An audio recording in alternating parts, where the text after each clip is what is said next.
is seeing is an articulate, peaceful, energised debate. Scotland will vote yes next Thursday. And they'll vote yes because last-minute, cobbled-up promises from the No campaign, which unravel at the slightest scrutiny, will not fool anyone in this country, and neither will the blatant bullying and intimidation of the Westminster government. The No campaign is in terminal decline. In contrast, a yes vote is the opportunity of a lifetime, an opportunity to build a fairer, more prosperous country. And today marks a special moment in Scotland's Home Rule journey. It is exactly the 17th anniversary of Scotland voting yes to reconvening, to the restoration of a Scottish Parliament in 1997.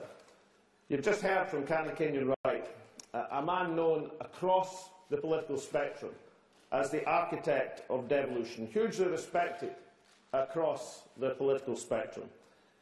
He was central in securing and reclaiming that measure of Home Rule for Scotland in 1997. We called him in that campaign the Grand Canon.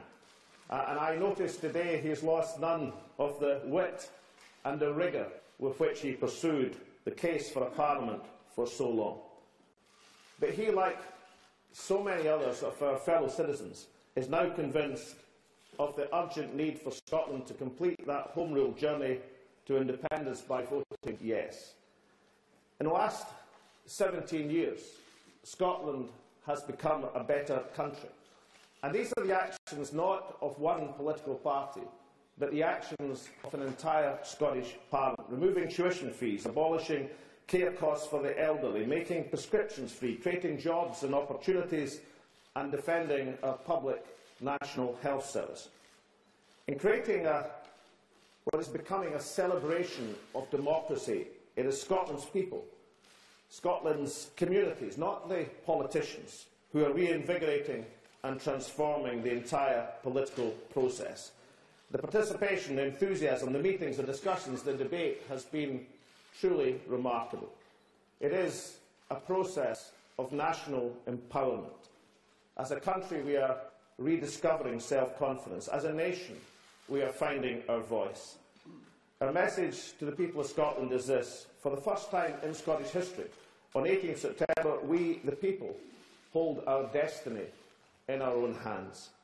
We are not going to wake up on the 19th having given it away again.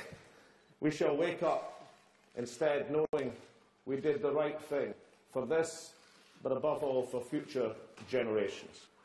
We're going to wake up to a lifetime feeling confident in ourselves and in our country.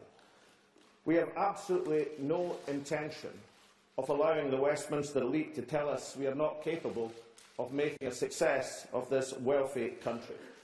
A country, remember, with a higher gross domestic product than the UK, France or Japan per head, with the strongest foundations on which to build a better and fairer society, more top universities per head than any other country in the world, a world-class food and drink industry, advanced manufacturing, creative industries, extraordinary energy reserves and extraordinary energy potential.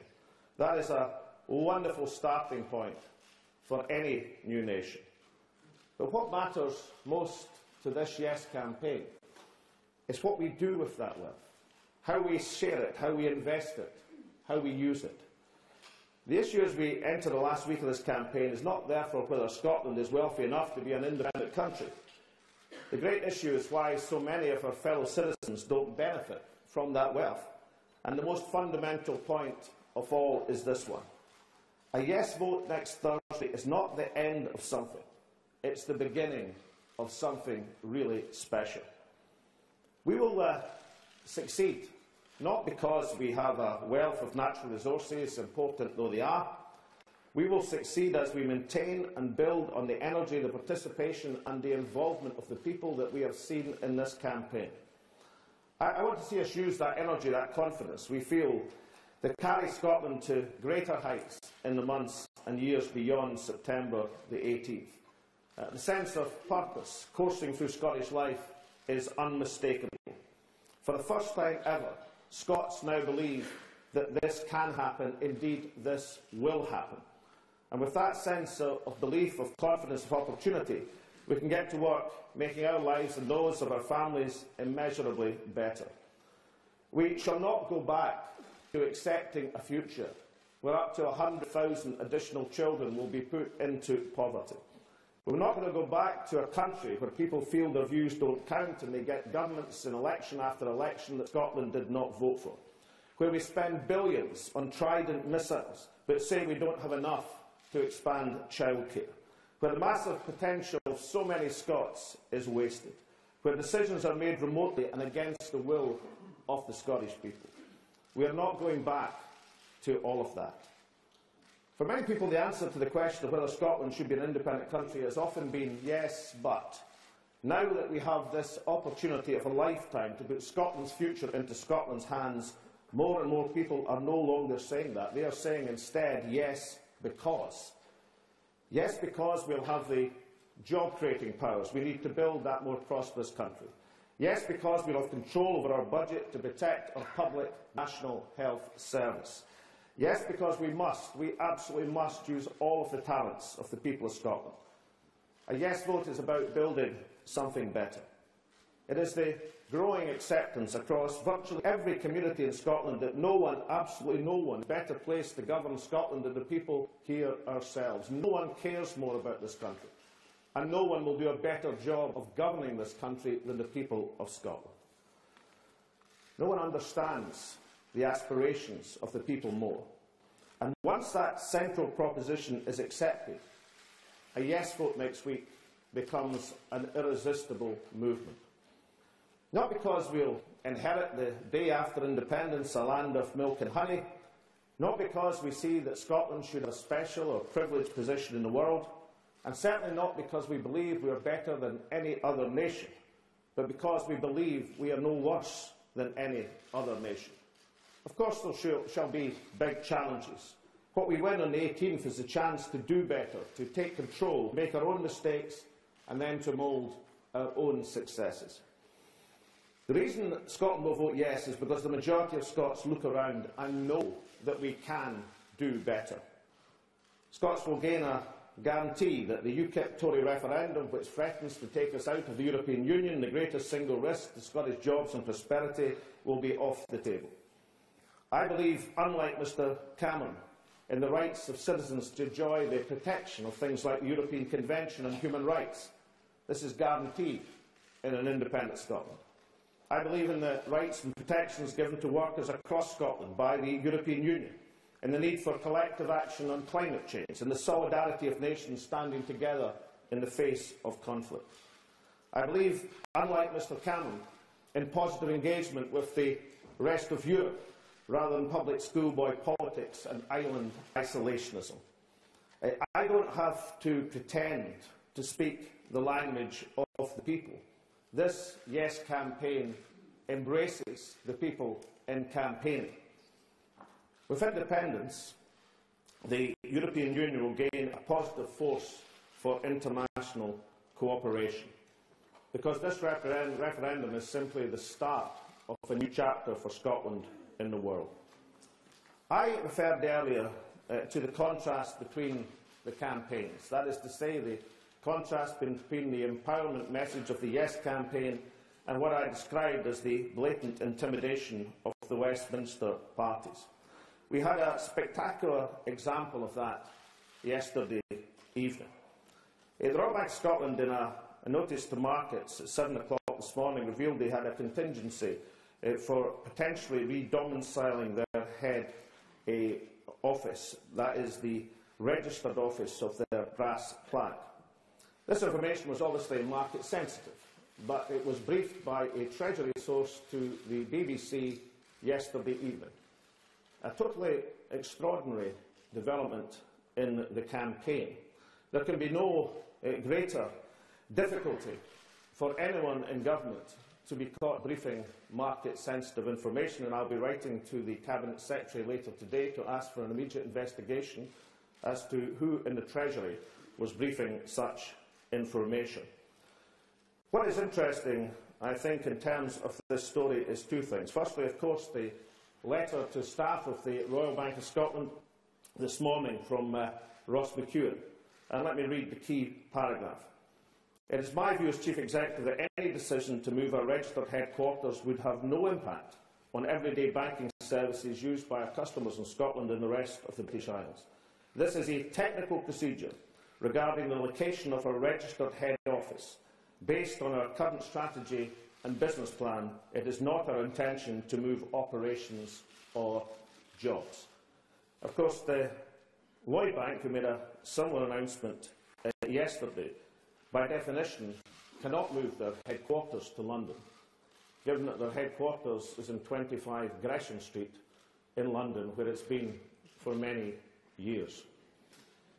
It is interesting, is it not, that we had the contrast of Mr Cameron yesterday, telling us how much he respected and admired Scotland and the Scottish people, while behind the scenes both the Treasury and indeed his own business advisor were busy trying to galvanise leading business people to say anything they could negative about Scotland.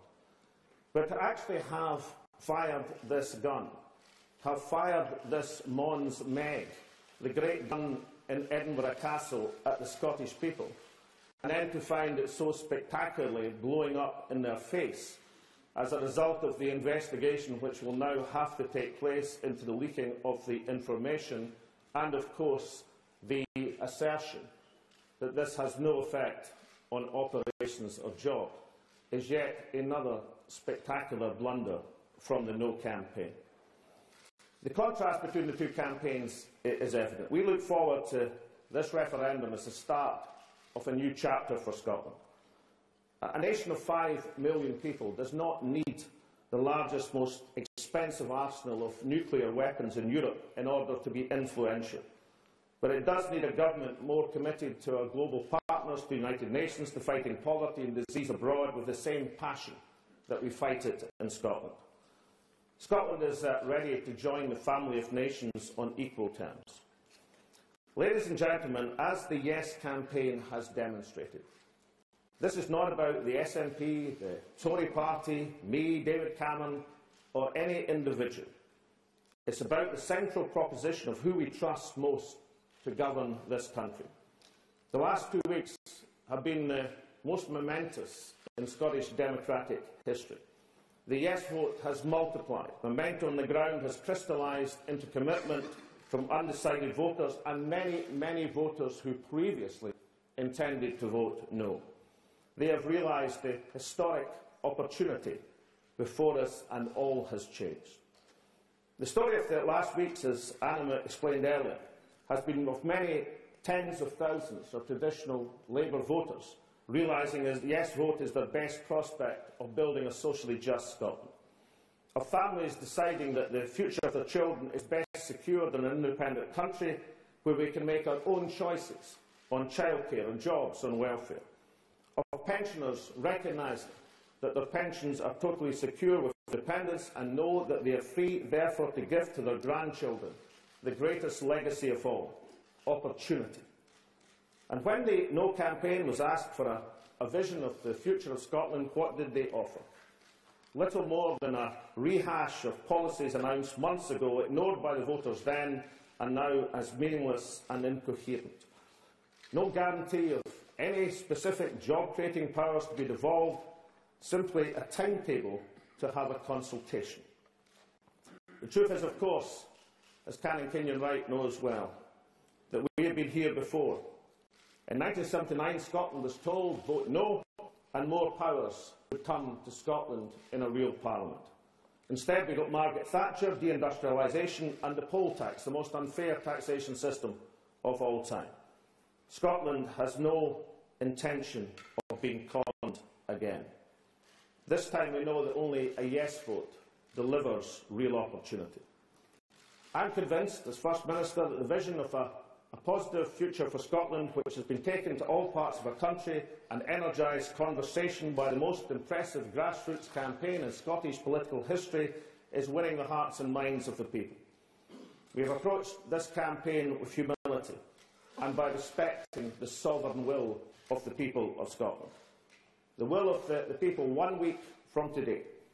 I believe will be to restore this rich, ancient nation the opportunity once again to take its responsible place in the community of nations. This is it, the moment to believe, the moment to win. Thank you.